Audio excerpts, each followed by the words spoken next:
Hi friends, అందరూ బాగున్నారా? నేనైతే చాలా బాగున్నాను. మీరు ఎలా ఉన్నారో కామెంట్ చేయటం అస్సలు మర్చిపోవద్దు. ఈరోజు అయితే నేను బ్రేక్ఫాస్ట్ కోసం దోశలు అయితే వేస్తున్నాను.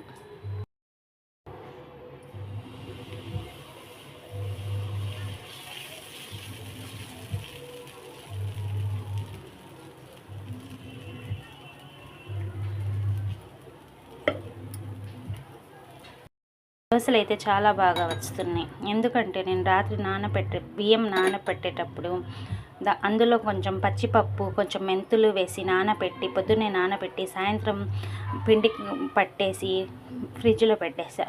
లేవంగానే ఇలా పిండిలో ఉప్పు, కొంచెం సోడా ఉప్పు వేసి మొత్తం కలిపేసి ఇలా ఆ దోశలు అయితే వేస్తున్నాను. చాలా రోస్ట్గా, చాలా మెత్తగా, చాలా బాగుంటాయి. చాలా టేస్ట్గా అయితే ఉంటాయి.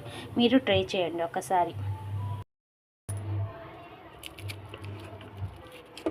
ఇలా రోస్ట్గా కావాలైతే ఇలా వేయచ్చు, లేకపోతే మెత్తగా అయితే ఇలా వేయచ్చు. చాలా టేస్ట్గా అయితే ఉన్నాయి. ఒక్కసారి ట్రై చేయండి. నా వీడియోస్ కనుక మీకు నచ్చినట్లయితే లైక్ చేయండి, షేర్ చేయండి, సబ్స్క్రైబ్ చేయండి. లైక్ చేయటం అస్సలు మర్చిపోవద్దు. నా వీడియోస్ని ఫాలో అవ్వండి.